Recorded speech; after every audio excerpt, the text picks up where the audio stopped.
Welcome back, everybody. This is episode 13 of the Clappercast. This is going to be our special pre-playoff episode where we go over what we think is going to happen in playoffs, and we have a little bit of news to go over at the end. So maybe let's just jump right in. Let's start with the Eastern Conference. Start out east. Sounds good. So, first series, we've got the Tampa Bay All-Stars versus the Columbus All-Ins. Yeah. What do you think's going to happen in this series? Well, I'm pulling for Columbus. I would want Columbus to win. Okay. But I think Tampa's going to get it. I think Columbus might win one game, though. I think they might get them in 5. So, here's the I wrote down the head-to-head matchups for the season. They're only somewhat relevant, but it's a decent indicator. The record was 3-0-0 in favor of Tampa Bay. The Lightning outscored Columbus 17-3. So, we're looking good for Columbus right there. But this wasn't like the Capitals where they played all 3 games in the last 2 weeks. So you have no idea what different type of Columbus team they played. Yeah, this could have been way early in the season for a couple of them when Columbus was kind of struggling. Columbus is coming in hot, too. True.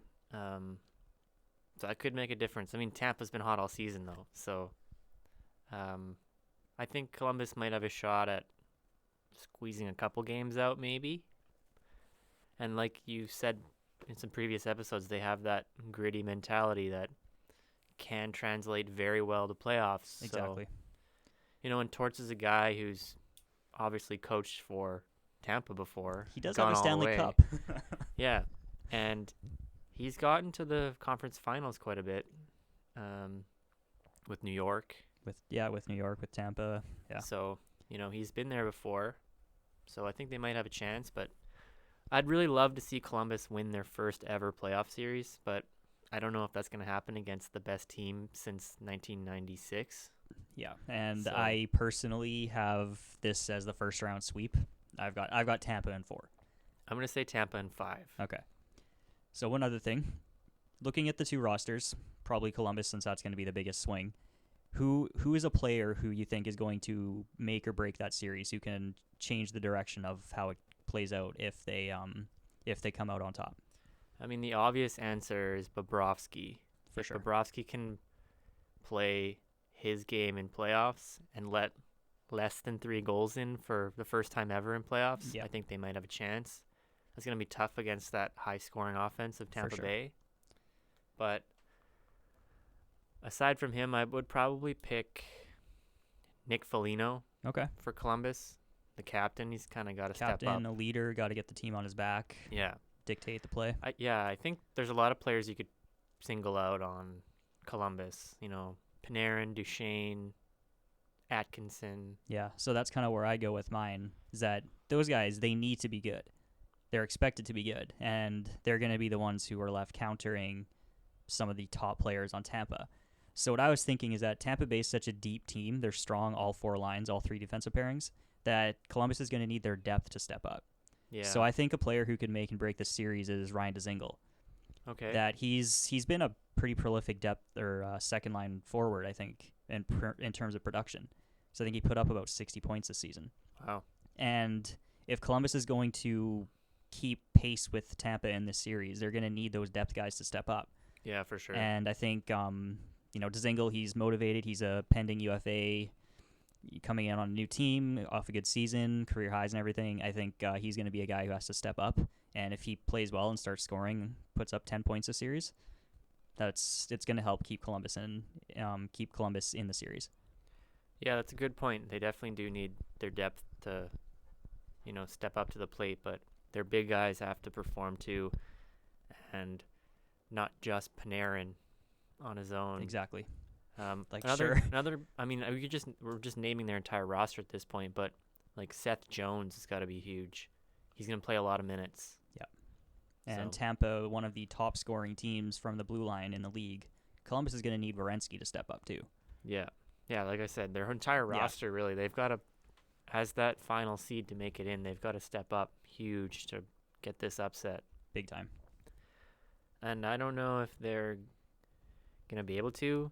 Like, I really am pulling for them, but I still think Tampa in 5. That'd be the upset of the century, to be honest. Yeah, it'd be crazy. It'd be great for Columbus, just for that team's self-esteem, Oh their man, confidence. that energy level, like if they came out of that series on top, Yeah. like Yeah, and it's not like Tampa's been coasting into the playoffs either. no, they've still been winning. steaming ahead. They just So, tied the record, the all-time NHL record for most wins in a season. yeah, and Kucherov got the Art Ross. He tied his own team. Yeah, 128 points. So we'll see. that's big.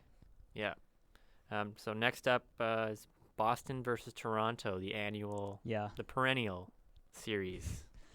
This one, yeah. So we've seen this series play out like 3 or 4 times now in the last decade. I think it's been 2 times in the last 3 years. Is that what it is? Yeah, 2 times the last 3 years, and then back in that lockout shortened season 2. Right. When it was 3-1. Yeah. So every single time Boston's come out on top, I think, right? I believe so. Yeah. So In heartbreaking fashion to Leafs fans. we might add. I'm personally inclined to say the Bruins are the better team. I think they're deeper. I think they're stronger, and I think they've got just those intangibles that are going to propel them over the Leafs.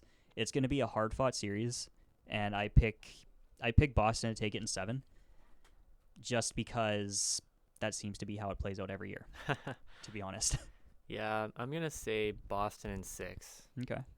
And just for the same reasons you mentioned, I think Boston's a deeper team. I think they have better defense, and they've been there before. A lot of the guys on that team. So, and I think like him or hate him, Marchand is an incredibly valuable piece, and his play style, his getting under everyone's skin, that seems to translate well into the playoffs. And the leadership of Patrice Bergeron and Zdeno Chara is going to be huge.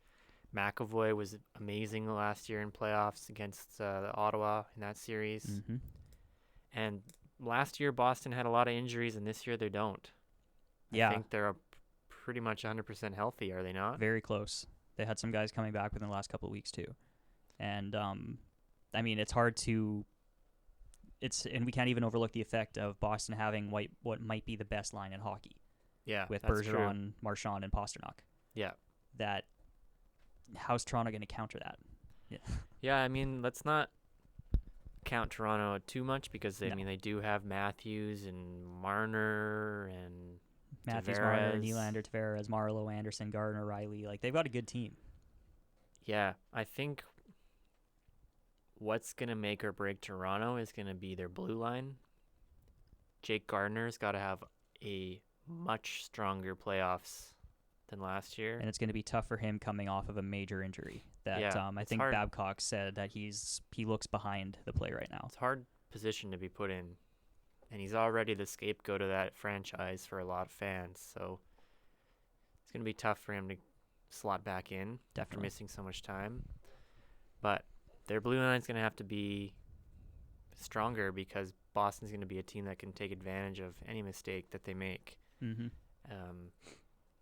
And last year in playoffs, Matthews was quiet. Yeah. So that's exactly who I picked as kind of the make or break player for that series.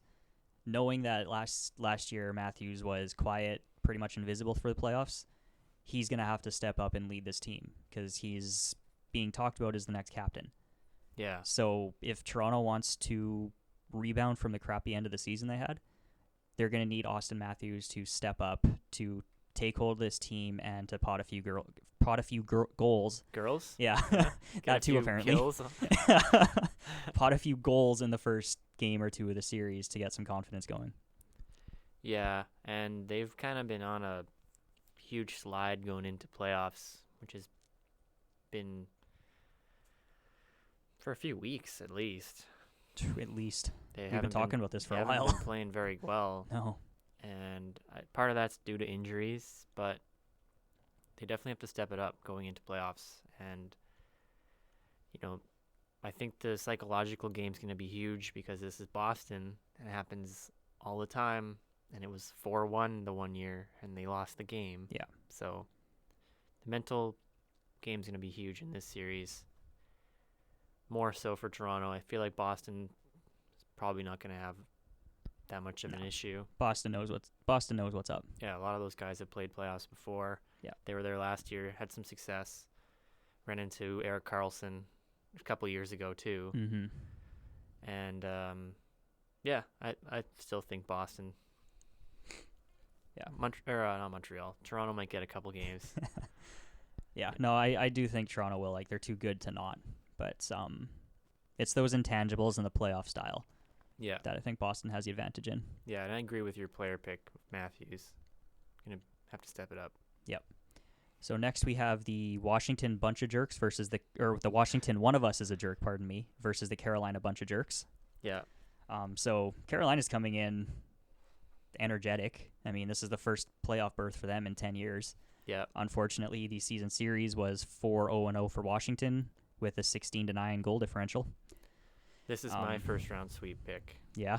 Yeah. And I know I'm getting a bit cocky. I'm sort of biased, but I've just watched them play Carolina a lot. Yeah. And with Holtby in net and Caps not resting anybody, I think they should match up really well against them. It's the Caps. They won the Cup last year, but they still play Caps hockey. So So I've got Washington in 5. I think Carolina might pull off one of their home games. The only reason I would want to see that is for a storm surge. Very true. In playoffs, but I would rather see a sweep. Yeah.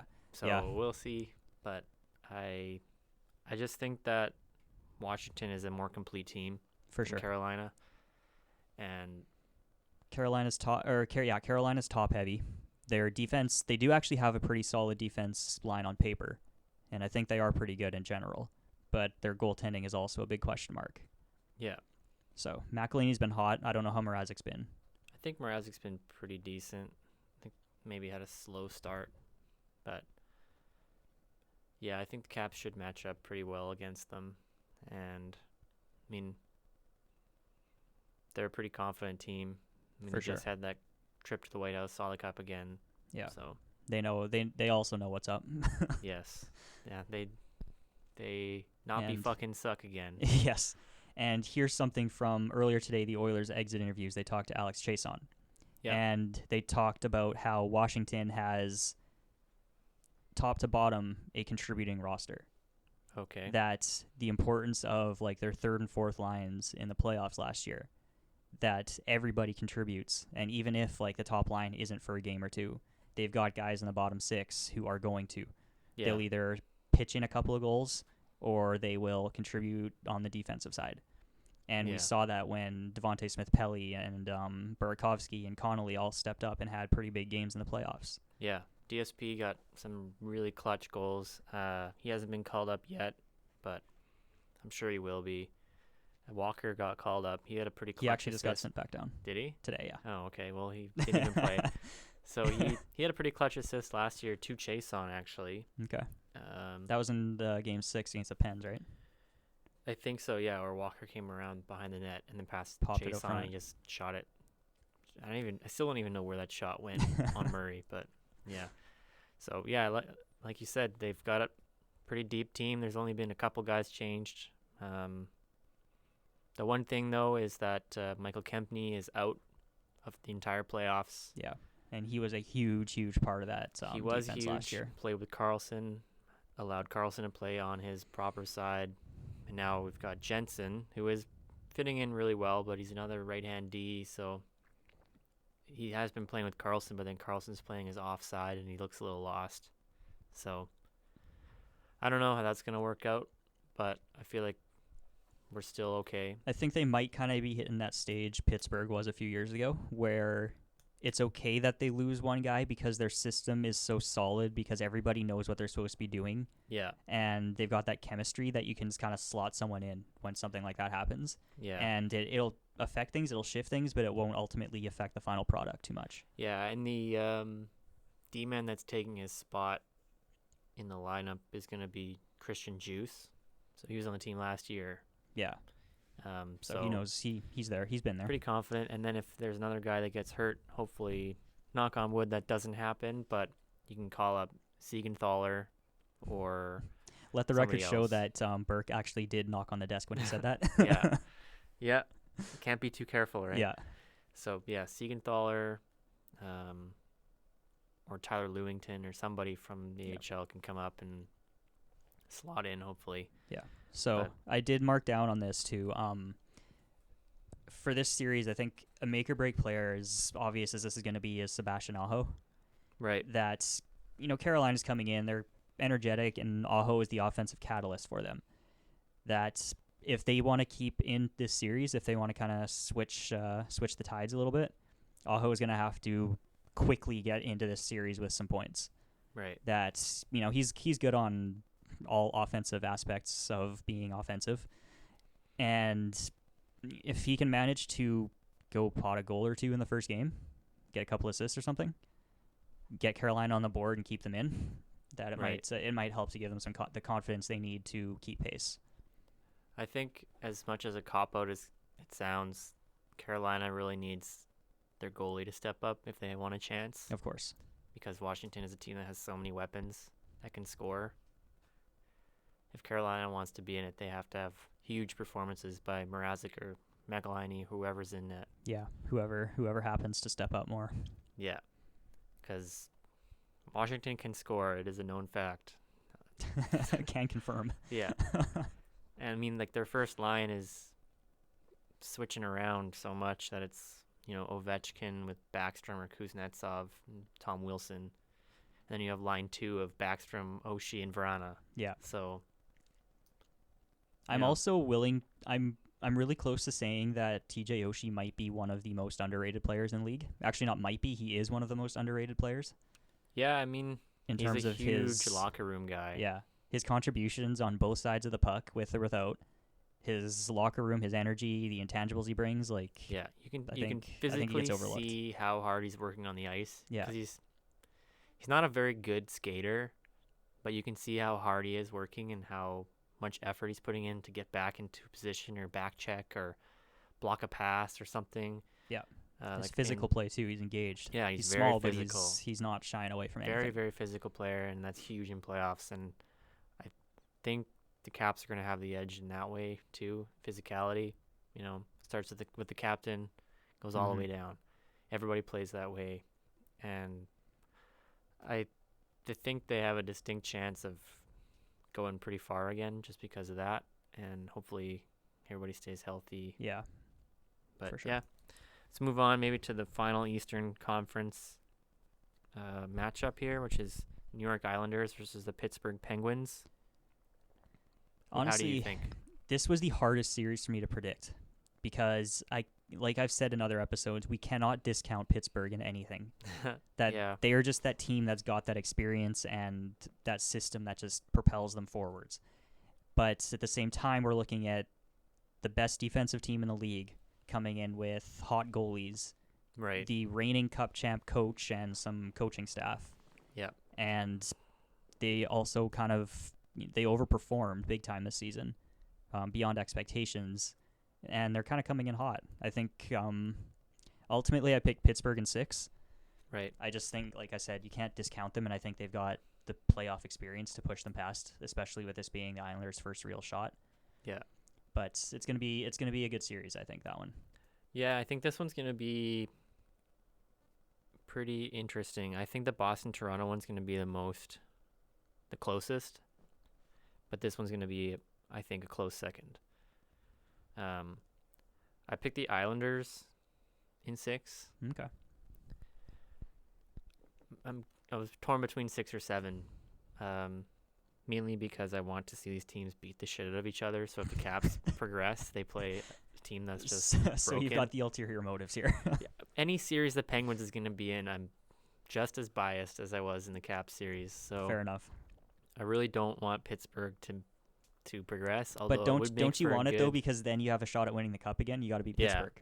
Yeah. Like these teams have to play each other. We could do even better. We could beat the team that did beat Pittsburgh. Okay. So by extension, you beat them still. And I also want to see Caps versus Barrie in round 2. Ooh, yeah, that'd be a good matchup. Yeah.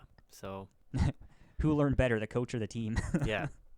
So yeah, I think it's really a toss-up, this one for me.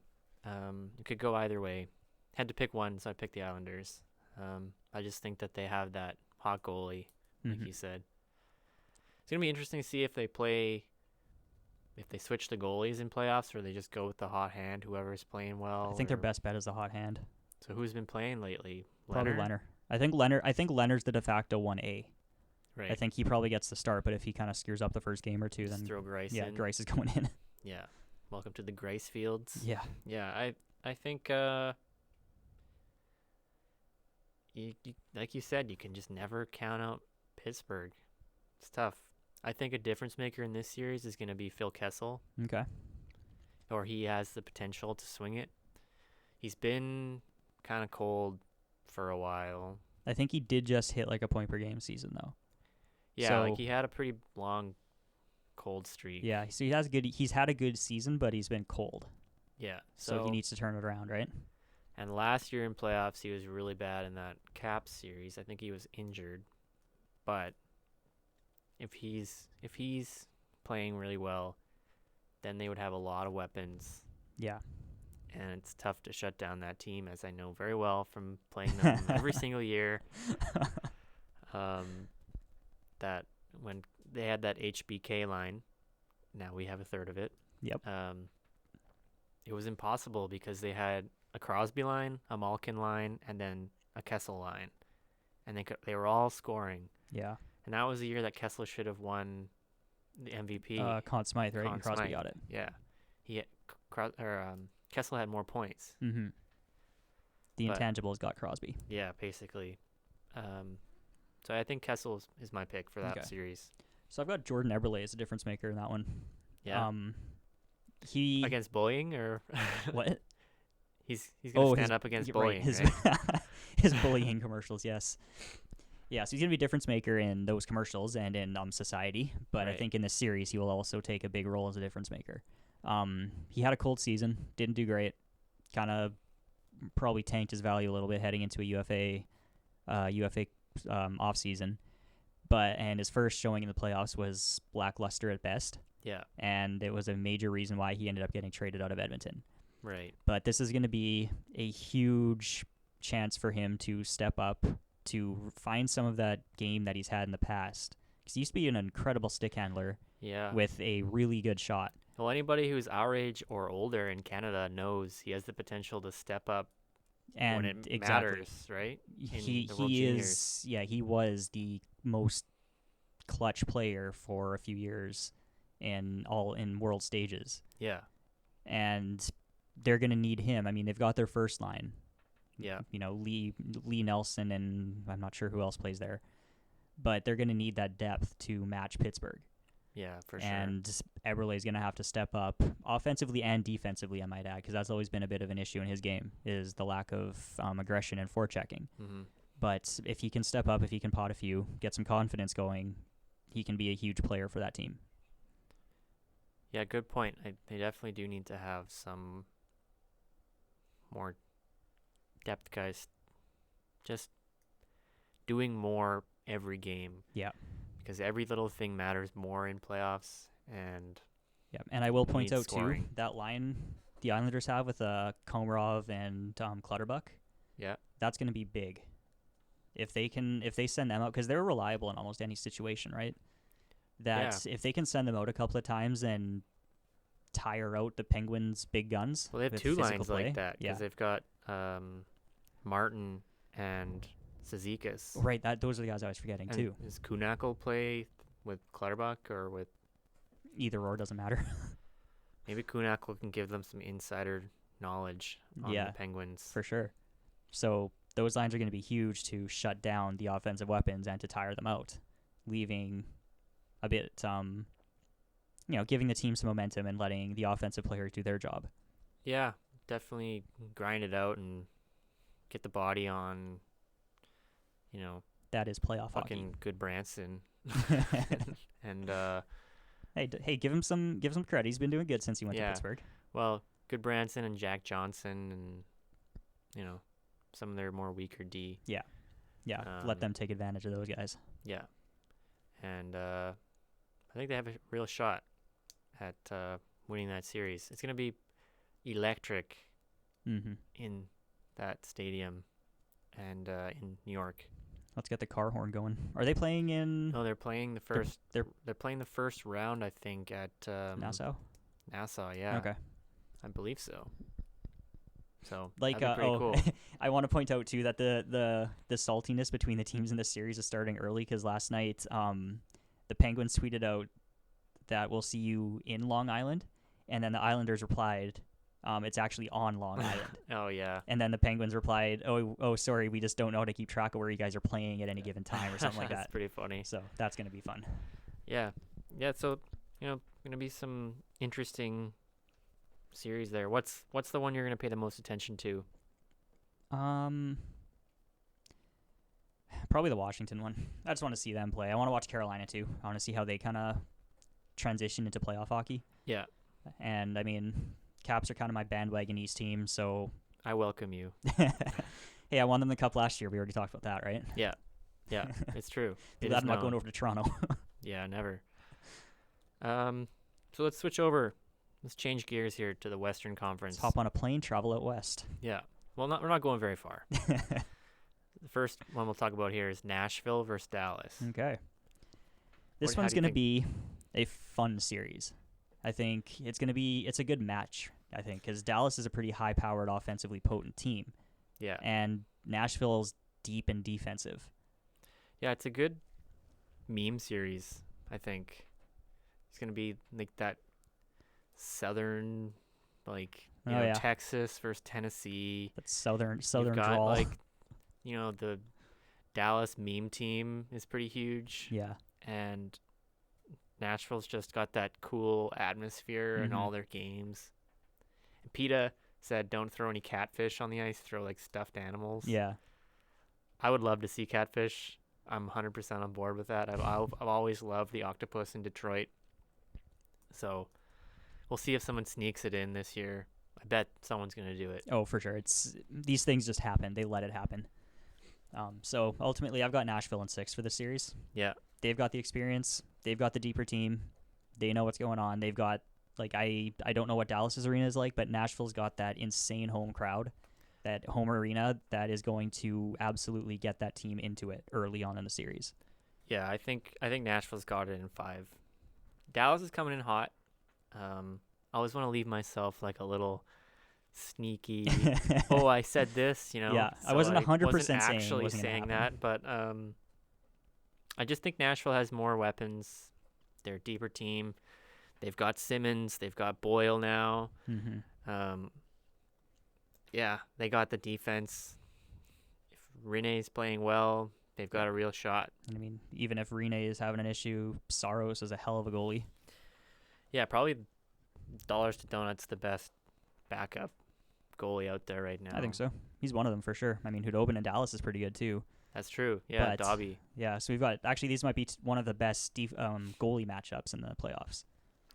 Yeah, I think it might be actually, because So you got a pretty good one in Boston and Toronto. But actually Tampa Columbus is going to be yeah, has the potential to be huge with Yeah. Vasilevsky versus Bobrovsky. but they don't have the backups that this series Right. does. Yeah, That's gonna be fun to watch those two. But I mean, I think Louis Domingue is still a backup in Tampa, but he's injured right now. yeah. If Pittsburgh had a better backup than Tristan Jarry, Yeah, that would have been probably the series. But yeah, this one's gonna be interesting. yeah. I haven't watched any Dallas versus Nashville games this season, and I don't know how they stack up. So what was well, the season record? The season record is 3-2-0 in favor of Nashville with a 14-14 goal differential. Wow. So Okay, can I change my answer to somebody in 7? yeah, I feel free. You left yourself that room. Yeah. This one is just gonna be tough. I had trouble thinking about it too. I just think Nashville's got that experience, and I mean, I'm really inclined to just give the series to the team with more experience or the team that was higher Yeah. in the standings. Yeah, I think That's just how I run all the time. I on also it. really want to see a Winnipeg Nashville rematch. Ooh, So the de facto Stanley Cup final. yeah, I think Nashville's got this one. Yeah. But so who do you think could step up? it's got to be Ben Bishop.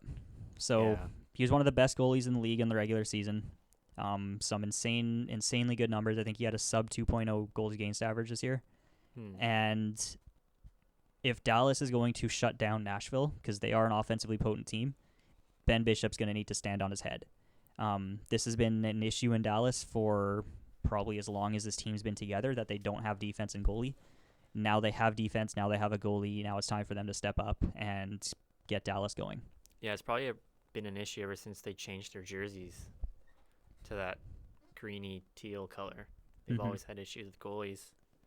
And, yeah, I think you're right. That's going to have to be the difference maker. It just feels like such a cop-out to me when you say the goalie, because it's always there. And especially with the playoffs. I mean, a hot goalie's going to win you the cup. Yeah. But Bishop has the potential to be amazing. Yeah, and the other thing too is, like, you look at the rest of the roster, like, of course you need Ben and Radulov and Sagan to step up and be offensive. But they're expected to do that. Yeah. Just as much as Bishop is to be a good goalie, but there's, how many other forwards on the roster at any given time. Yeah, they don't play a whole 60 minutes. Yeah, that Bishop's going to be the guy who can turn the series around one way or the other. Yeah. If Ben has a quiet series, then there's 11 other forwards dressed who can help out and 6 defensemen. True. Well, maybe let's move on to the next matchup then. We've got Winnipeg versus St. Louis. Yeah, this was the series I had the most trouble picking a winner. It's the closest series, I think, of all the matchups. Yeah, well, I mean, that division of Nashville, Winnipeg, and St. Louis, the positions weren't 1 locked. point. It was 1 point, right? Nashville was 100 or something, and Winnipeg and St. Louis were 99. Yeah, something like that. And, I mean, Winnipeg's got the season series with a 3-1-0 record, 18-10 goal differential. But St. Louis was complete dog shit until January. Exactly. So it's a much different team than maybe what they've faced. Yeah, and that's where I'm stuck on that. Winnipeg, they've been struggling for the last couple of months here. They did get Bufflin back. I think I heard Morrissey too last night. Morrissey. So Winnipeg, I think they've got the better team. Right. And they're going to be hard-pressed to get completely stifled by St. Louis. But St. Louis is running hot. They've got this new energy, this amazing turnaround on their season. Like, when was the last time something like this happened? You go from worst to, top 6 or 7 or whatever. Yeah. And if Binnington keeps playing like he does, like we've just talked about, every series, hot goalie's going to win you the cup. Yeah, I mean, the Canadian part of me wants Winnipeg. Of course, I'm cheering for Winnipeg. I want Winnipeg to win. Yeah. But I also have a soft spot for the Blues because they're kind of like Caps West. Well, even historically, I mean, the Caps are the Blues East. Yeah. Because, the Blues were choky for their whole, well, I won't say choky, but they got they've choky struggled. their very first season. They got to the final and choked. Well, they've actually never won a game in the Cup final. They made it to the final the first 3 seasons. Yeah. But they've never won a game in a Cup final because expansion roster versus Montreal yeah. versus Boston. So this one's tough to me. I picked St. Louis in 7. I picked Winnipeg in 6. Like I said, I would be okay with either of these teams winning. Honestly, I would be too. I'm cheering for Winnipeg. I think St. Louis has it in 7. It's going to be a hell of a series. This might be the most exciting one in the first round out west. I think this one's going to be fun. St. Louis has been hot lately, and Winnipeg has not been. So exactly. But Winnipeg's got that cool whiteout, smaller rink, loud barn. Winnipeg's got a few years of playoff experience that I think St. Louis has kind of been knocked out in the first round a lot. Right, yeah. Winnipeg's gone a bit farther. That's true. I mean, there's lots of players who can step up their game in playoffs too, and they got Kevin Hayes now. He's a good guy in playoffs. Who'd you got for a difference maker in this one? I'm going to say Laine, because he had such a bad playoffs last year. I agree, 100%. I think Laine is going to be... He needs to be at his best. He needs to be November Laine. Yeah. For real, if that's who I picked, if Laine can step it up, go on another 7-game hot streak. They need Goat Boy. They don't need Laine. They need Goat Boy. They need Goat Boy. They need his cousin to have another beard growing contest, and then they'll be okay. Absolutely. But if he picks it up, I mean, he seems to be picking up as a one-dimensional player with just that shot. Right. So if he can step up in more ways than that, and also start potting a few goals, Yeah. that's going to be crucial to putting them past. Because Winnipeg's got the rest of the roster figured out, Right. but they're going to have trouble getting through St. Louis with their structure and their hotness, basically. Yeah, I think on the flip side, Tarasenko is somebody else. I mean, he is a star player and is expected to do well, but I'm trying to remember back to when St. Louis was in playoffs, and I think he was pretty quiet. So he needs to step it up. Yeah, I think. I mean, now they've got Braden Shen and Ryan O'Reilly that are playing really, really well. Yeah, And but Ryan O'Reilly got a nasty shootout goal yesterday against the Canucks. Did you see that? No, I missed it. I was watching the game too. It was pretty crazy. He just froze Markstrom and got him backhand. Yeah. So that's gonna be huge. Yeah. So I like I said, I'd be okay with either of those teams winning. That's kind of that series and the Boston-Toronto series. I'd kind of be okay with either. Yeah. So next up is Calgary versus Colorado. Yeah. I just gonna say probably Calgary in 4 or 5. Yeah. Season series Calgary 3-0-0, 14-10 goal differential for Calgary. I'm the same. I've got Calgary in 6. Much like St. Louis, though, Colorado came in hot. They were fighting for that final playoff spot. I think the big difference between these teams is Calgary's depth. Yeah. Colorado's largely been that one-dimensional team all season. They have one hugely, hugely productive line that I think is coming back together now for the playoffs. I think they're all back. I mean, how could you not, really? You need that production. Yeah. The rest of the roster, they're good. They're good enough to keep Colorado in it enough to get them to the playoffs. But are they better than what Calgary's got? No. No. Exactly. Grubauer might be better than whoever is playing in net. That's going to be the Calgary. huge one for Calgary. Is Mike Smith going to be able to step up? Because he looked pretty damn good yesterday, but he's always good against Edmonton. Yeah, and this is going to be the second. I don't know. Is Grubauer even starting? Is he going to be starting, or is Varlamov? I don't know. Either way, a former Capitals goalie. But yeah, if Grubauer starts, this will be the second year in a row that he's backstopped a team going into the playoffs and starting in playoffs, because he did that for the Capitals last year when Holtby was struggling a little bit. Mm-hmm. He started. He played the first 2 games in Columbus. I think he got pulled in the second game and Holtby finished it off, but impressive for him. He's been playing really well. I think he had a slow start, but he has. He's been really, really hot the last few weeks, the month or so. He's been really important to them making playoffs. Yeah. Very important. So if he plays that way, I think he'll hold them in the series a little bit, but I think Calgary's still got, like you said, they've got more depth. I mean, they had 5 70-point scorers. Gaudreau had 99 points this season. Yeah, I don't think Grubauer can hold them in if they're letting up 45 shots or something. Exactly. And so far I've pretty much picked difference makers from the team that I think's gonna lose. Yeah. But I've actually got James Neal as this one. That's a good pick. This is the first time Calgary is going into the playoffs with this roster, and James Neal, along with Mike Smith, are going to be the guys that have the most playoff experience coming in. James Neal has been to the Cup final a couple of times, and he's had a quiet year. That I think it's time for him to step up, give the Flames even more depth, and his leadership is going to be great for transitioning this team into the playoffs. Yeah, I think that's a pretty good point. Between him and Giordano, they're going to have to continue to lead that team. Yeah.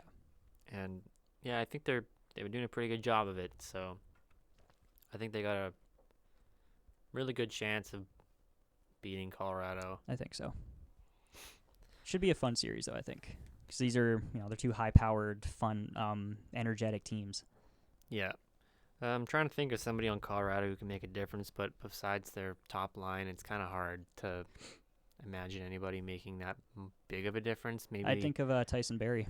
He was on my mind thinking about if he doesn't fuck up on the blue line a lot and give the puck up. Yeah, I mean, Calgary's got their D-line anchored by Giordano.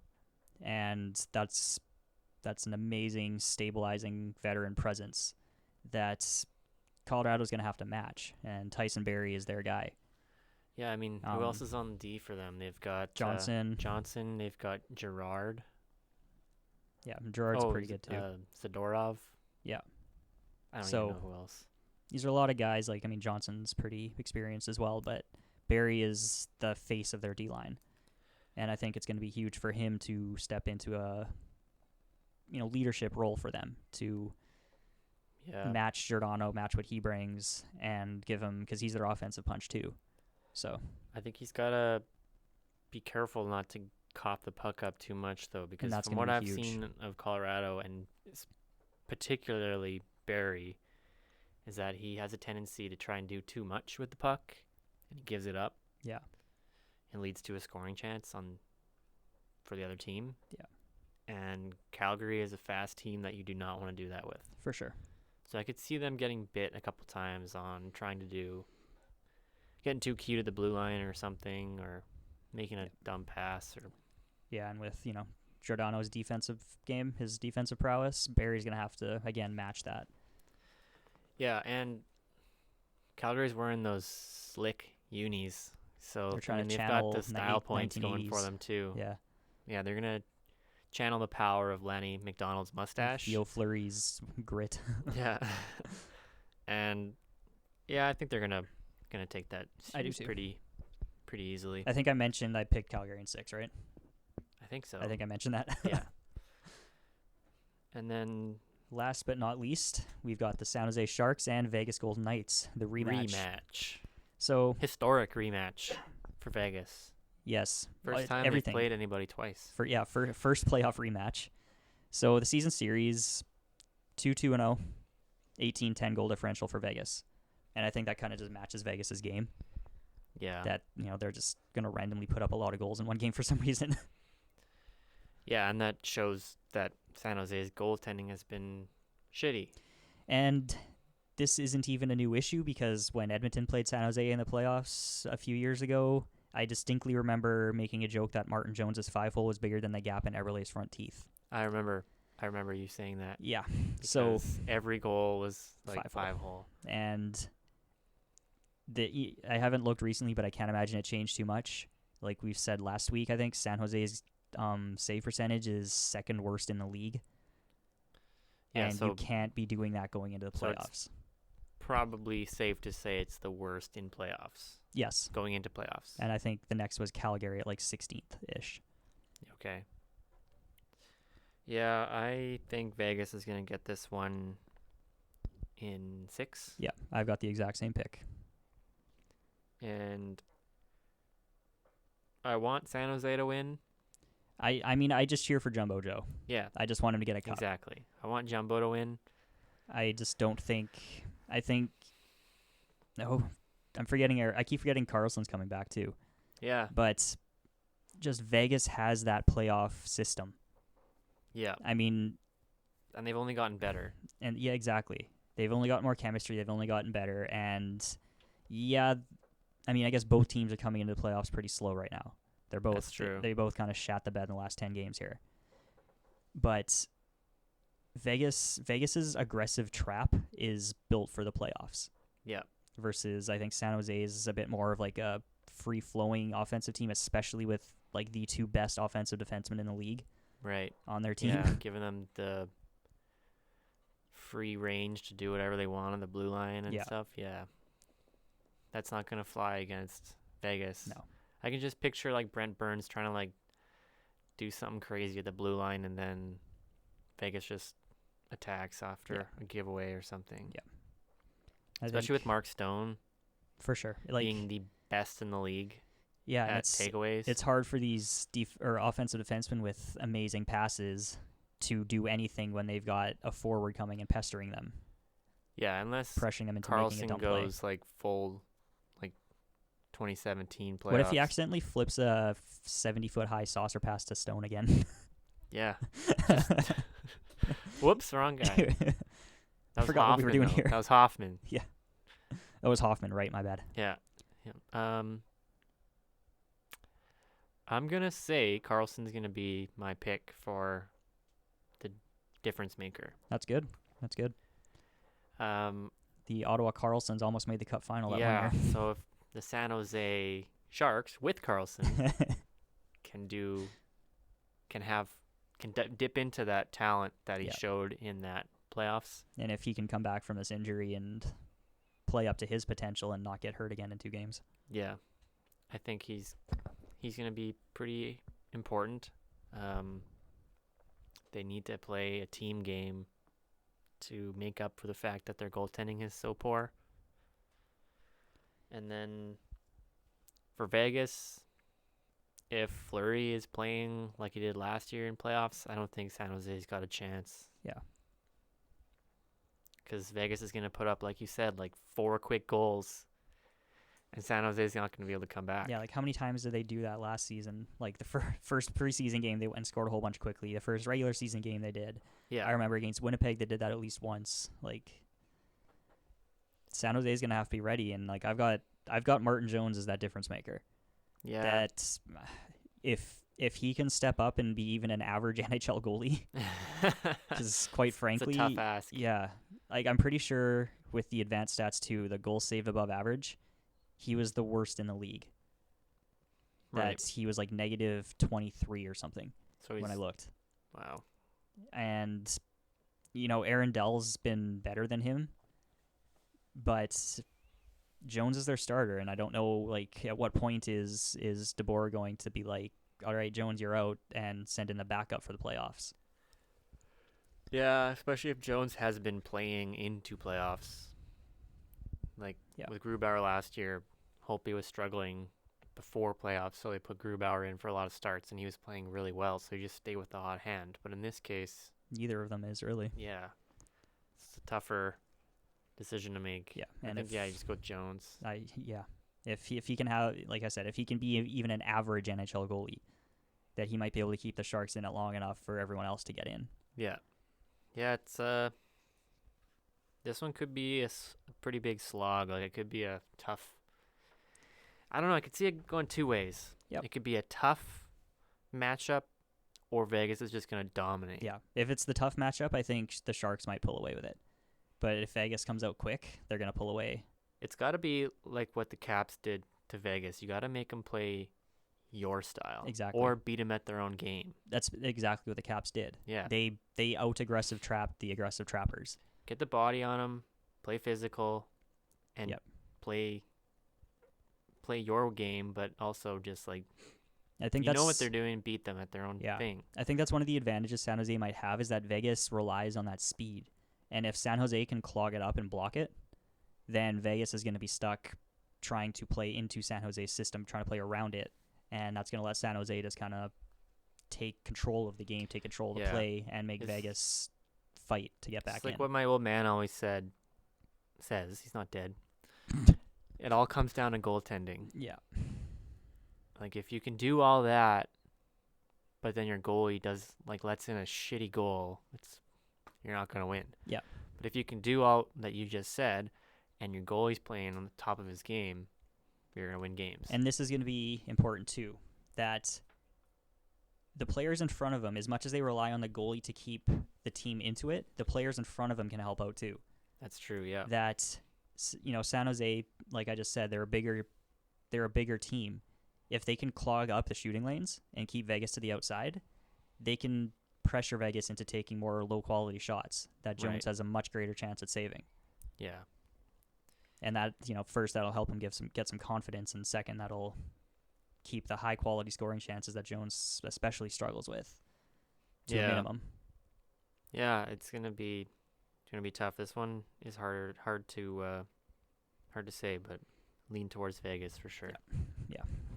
So now that we've talked about the teams in playoffs, maybe let's talk about the teams out of playoffs. The lottery for the first, second, and third draft pick happens tomorrow. No, Tuesday. Tuesday, yeah. Sorry, with my work schedule, I don't know what day it is. So it is a day. Yeah. So it happens on Tuesday the 9th. Tuesday night, so gives us non-playoff teams something to look forward to before the playoffs. Yeah, and the team with the greatest chance of getting the number 1 pick, It's Colorado. is actually a playoff team. Thanks, Ottawa. Yeah. So Ottawa sucked for nothing. now we're going to be stuck for the next however many 10, 15 years comparing Brady Tkachuk and whichever player Colorado takes if they get first. Yep. And well, I mean, even if they get second too, because Yeah. they're going to get one of we're going to look at it as a consolation prize, but it's really not. Yeah. Yeah, so here's the odds. So bear with me as I read these out, because there's a few teams. There might be approximately 14. So Colorado's got the highest at 18.5%. Then it's LA, 11.5. New Jersey's also at 11.5. Detroit's at 9.5. The Rangers are at 7.5. Oilers are at 6.5. Anaheim's at 6. Vancouver's at 5. Philly's at 3.5. Minnesota's at 3. Chicago's at 2.5. Florida's at 2. Arizona's at 1.5. And Montreal is at 1. So, I think it's just going to go to Colorado. Yeah, that seems to be. It's just one of those things that would make sense based off of how everything's played out. They only have less than a 1 in 5 chance of winning it, but they still have the best. So and just the hockey gods have shown that they despise the essence of the Ottawa Senators. Yeah, this last couple of years, this they would sure be just the final, the icing on the cake, the final sprinkles on top of this shit pile that is the Ottawa Senators. So I think Colorado's going to win, and they're going to get Jack Hughes or Kakko, because they're both fucking good. They're both amazing, and I think Hughes was still the consensus number 1, but it's not. It's really close. And some guys would take Kakko, and I might even agree with that. And they're a playoff team, and if this is whoever they get can slot in right away. And the nice thing will add to their depth issue. Exactly. The nice thing, this top player is not going to have to come in and be the guy.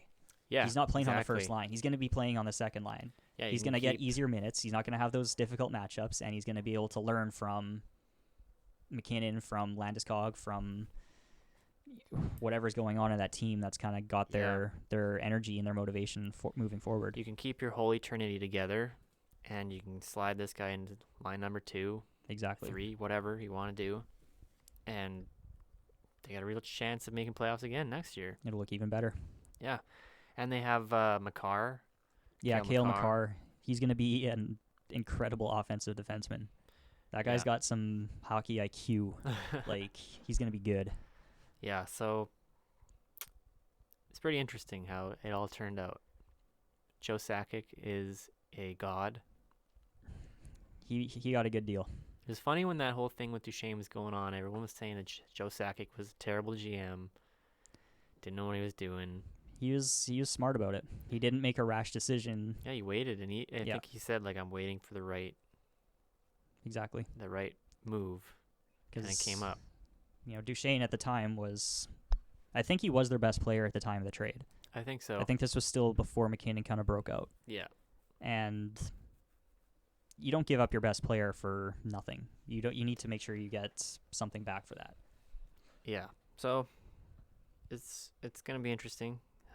Colorado, LA, New Jersey have the top chances, so yeah, New Jersey again. They still have Taylor Hall, so they've got a very good chance of winning too. The draft lottery specialist over there. Yeah, that's true. So, like we said, the lottery determines first, second, and third, and the rest of them are just inverse of their point total of the year. Yeah. So there's been a few other things happening in the league. Been a couple coaches fired. Yeah, just today actually. Is it Buckner or Bugner? I would say Bugner. Anyway, he got fired as the Panthers coach. Yeah. He was 79, 62, and 22 in 2 seasons. Yeah, I mean, this was no surprise after the season Florida had. Yeah.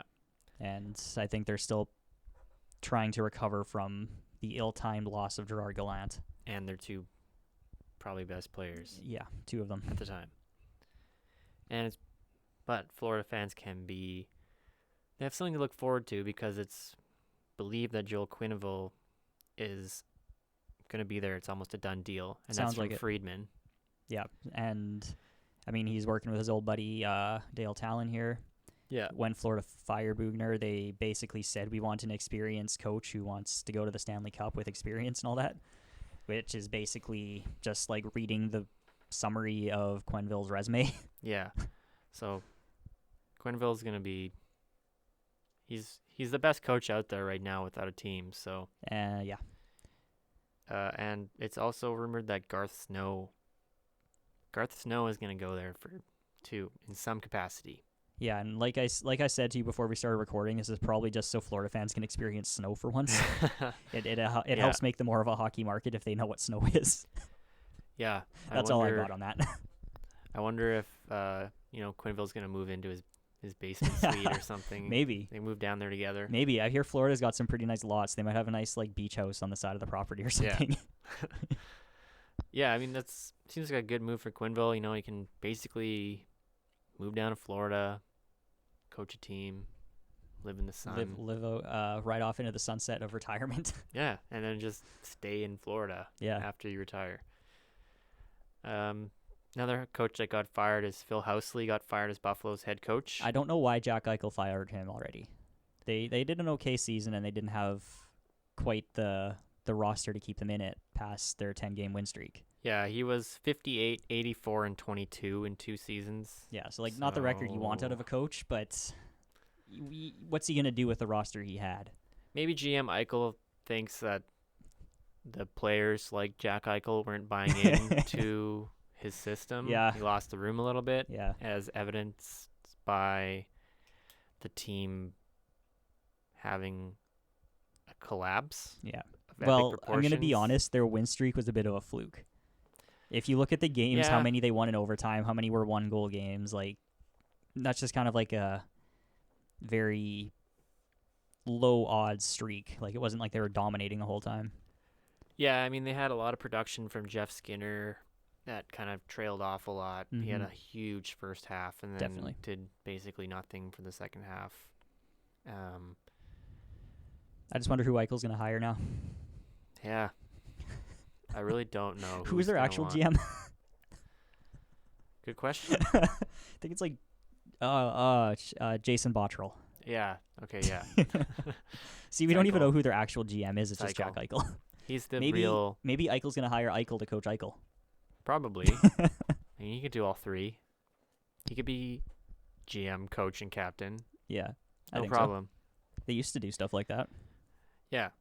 And another coach, it's not really a firing, but Willie Desjardins got told he's not coming back for Yeah. LA, which is not a fucking surprise. No, not at all. And Kovalchuk is rejoicing. Now, the thing I'm most worried about is that puts Desjardins back on the market. Hello, And Edmonton doesn't have an Oilers. official coach. So Yeah. that's mildly worrying, but Yeah. I don't need fourth line grinder Connor McDavid. I could see the Ottawa Senators picking up Desjardins because, like, where else is he going to go? Yeah. He's not an NHL coach. Who's going to want to go to Ottawa, and where else does he go? He's not going to get any job offers. And, like, his style is just complete ass. Yeah, I heard Todd McClellan's the front runner for that job. In LA? Yep. Yeah, I could see that. Yeah, he might work better with a bit more of an experienced team. Okay. So I know these happened like after the regular season ended, but it still happened this season of hockey. Yeah. So there was 9 coaches fired this season. That's a lot. Compared to last year when there was 0 until actually there was 1 technically because fucking Rangers fired Vigneault before the last game of the season ended. Right. So there was technically 1, but not Yeah, I during can see anyone. Vigneault getting a chance somewhere too. He's a good coach. But yeah, 9 coaches, so that's almost a third of Very the league. close. So quite a lot. Yeah, that's a lot of turnover for that position. Definitely.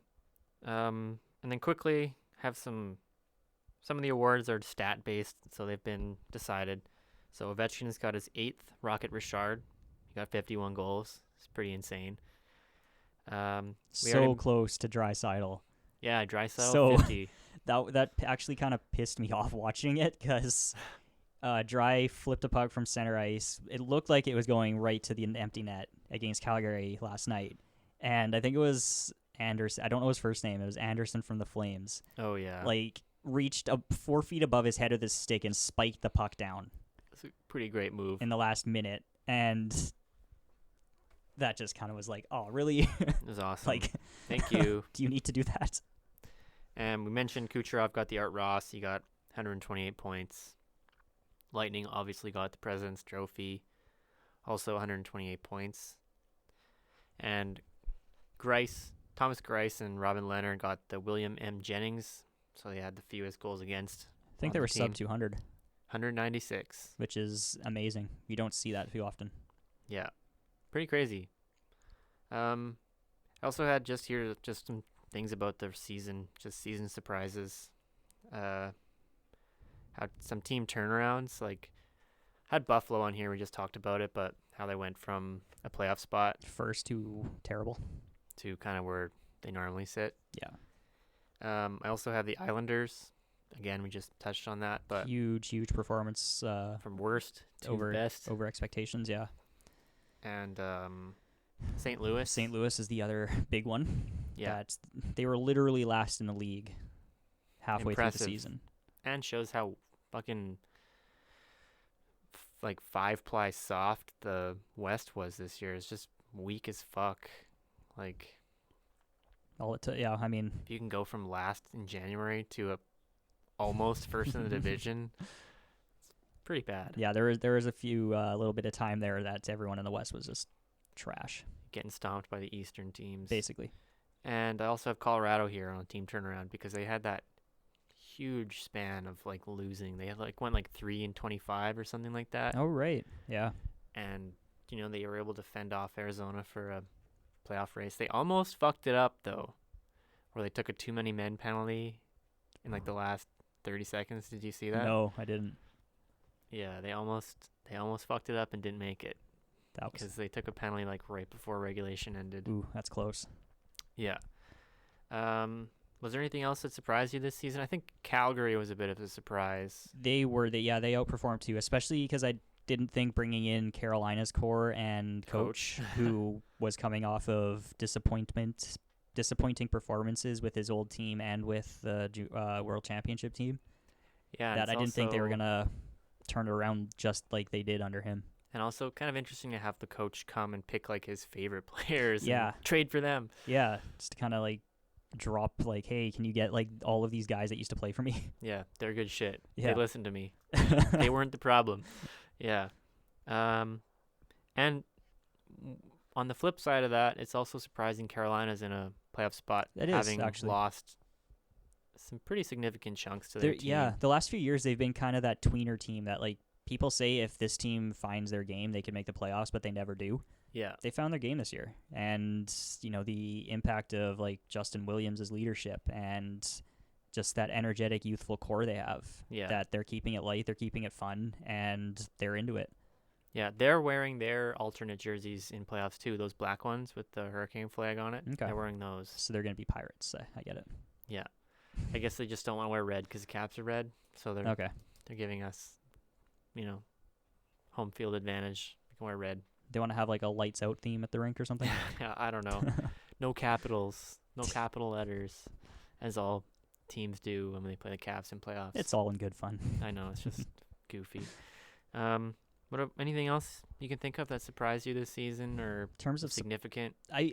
just the general scoring of the league I surprised think it me. was the highest ever as far as goals. I think it was the highest ever recorded, the amount of goals. That's I guess with the amount of teams now too, It but was 7,600 or something. Yeah, Crazy. and I mean, I think most of that was concentrated up in the higher end. So you saw a lot of the star players kind of inflate their totals this year, and Right. Most of the depth guys kind of stayed where they were before. But I mean, last couple of years we've had one player reach 100 points, Yeah. and this year we had a handful. Did Tobias Reeder score a goal? He did not. So he set a record. So he did set a record for the most goals in the season the most shots, by a forward with 0 goals in the season. Also, he set a record because I think he's the first player to ever single-handedly cause a team to not make playoffs. You might be right on that. Yeah, it's, as everyone knows, it's a individual sport, and he cost his team. Yeah, Tobias playoffs. Reeder not scoring 10 goals cost Edmonton the playoffs. I think you're right on that. Yeah, to my knowledge. I think Tampa Bay being as good as they were was a surprise. I don't think anybody. I think we all knew they were going to be like hella good. Everyone thought they'd be good, but nobody. Not 95, 96 Red Wings. Exactly. Good. Not like all-time greatest team good. Yeah. I think looking back at some early season predictions, a lot of the ones that had Tampa up in the 120 points were like, I know they're going to be good, but that good really? And they are that good. So anything less than the Cup is it's going to be it's going to be interesting to see if they can finally break through that conference final curse they've got. Yeah, another thing I wanted to touch on is as Elias Pettersson was also surprised. I knew he was good, obviously watching him in World Juniors and stuff, sure. But for him to just come in and be that good, like pretty much every game, and being like how small he is, like physically. I think it's just this new trend where teams are finally learning that like in this new NHL, size isn't everything. And hockey IQ is very important. Exactly. That, the speed of the game, it's going to be the guy who can think it quicker. Like that's more important. That's the most important. You can teach a lot of the other stuff. But someone who just knows the game, who can like think ahead, right, is going to be able to avoid the contact that they can't take. I think in the West, there's a couple teams that didn't make playoffs that still can look back and say like this was a success. Arizona and Vancouver are the teams that I'm thinking of. More so Arizona. I think so. What they showed with their depth, what they showed that team can do. I don't think they're a great team yet. They don't seem to have that offensive talent, but they definitely have the attitude and the work ethic to be competitive. And with the amount of people hurt and who got hurt on that team. Yeah. And Darcy Kemper.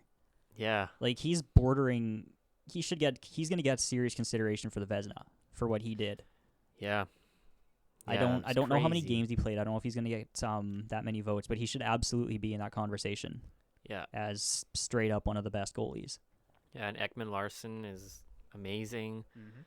Yeah, they had a successful season and they just missed playoffs.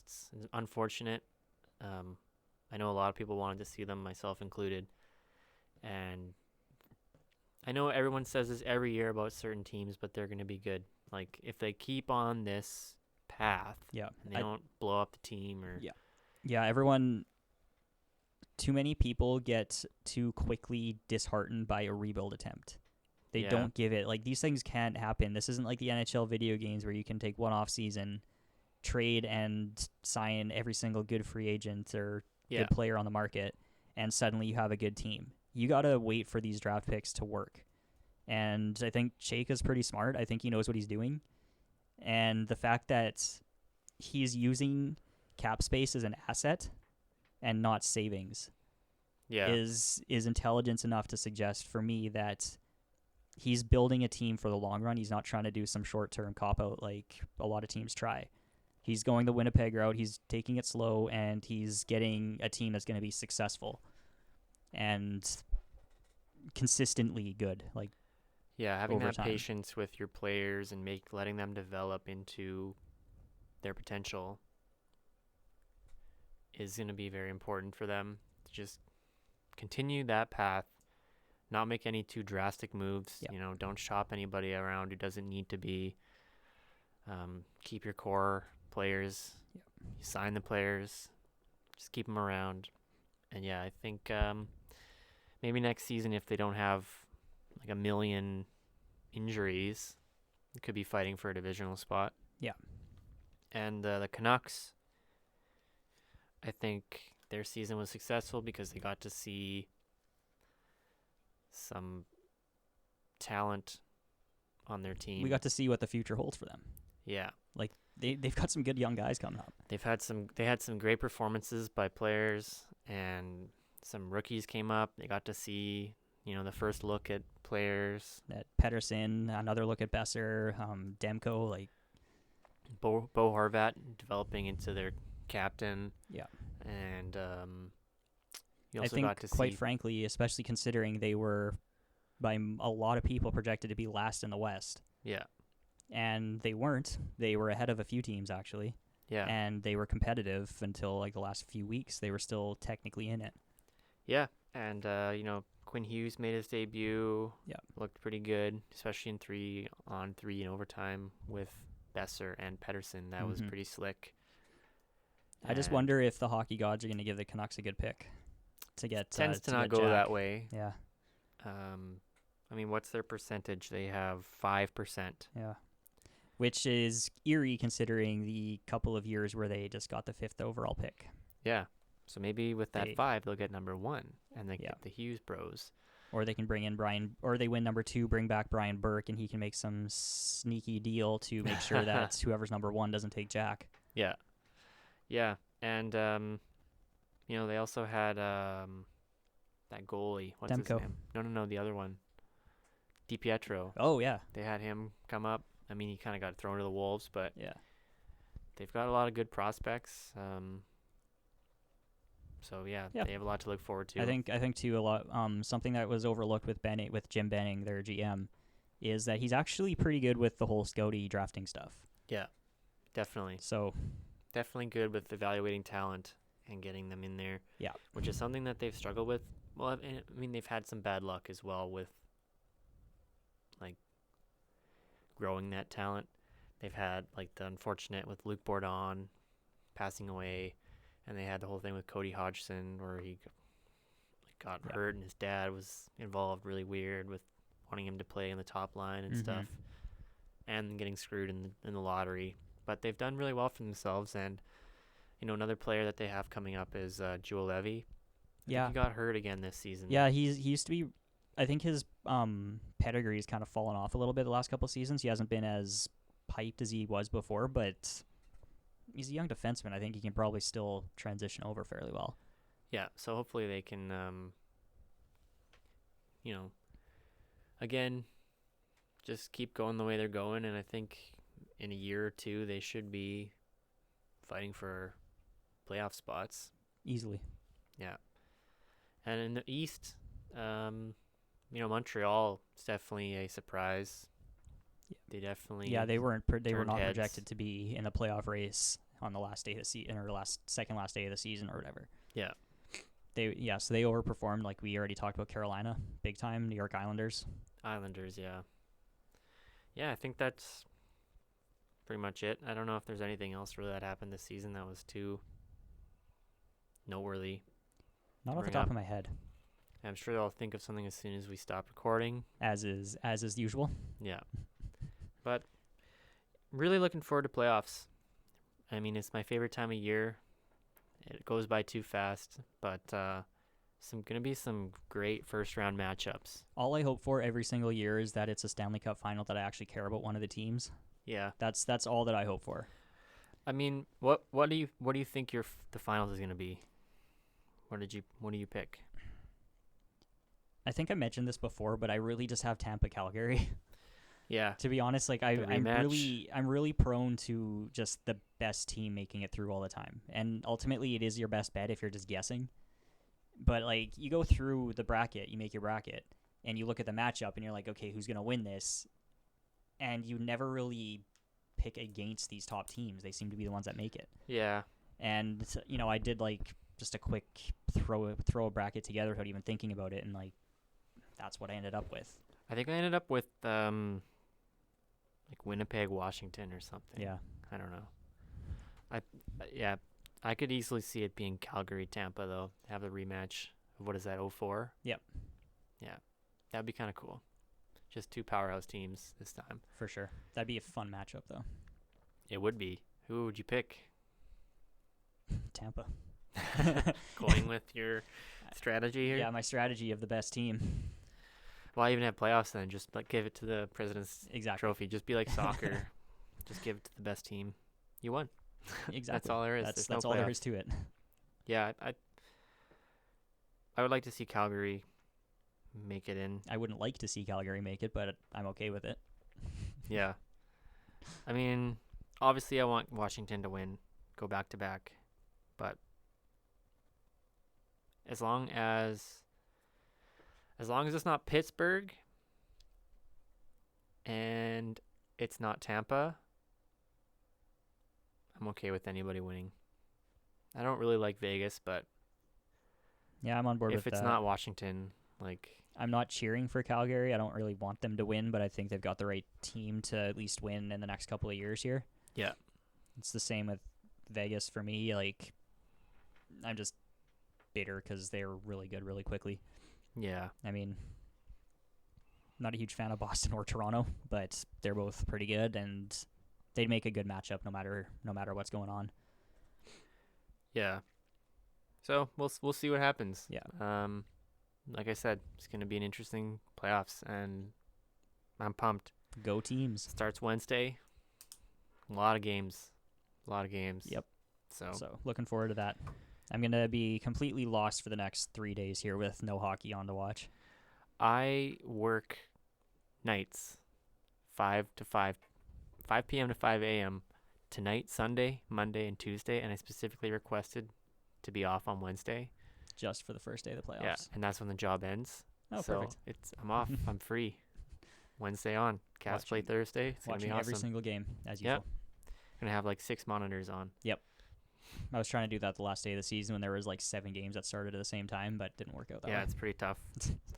All right, I guess with that, we'll wrap it up. Sounds So- good. So, whatever platform you're on, like, share, rate, review, do whatever you got. Do a thing. Please do that. Yeah, follow us on Twitter, Instagram, Facebook, so you can keep up to date on the latest content. Anytime we upload something, we'll post it on there. And thank you all for listening. We'll talk to you next time with some more playoff hockey.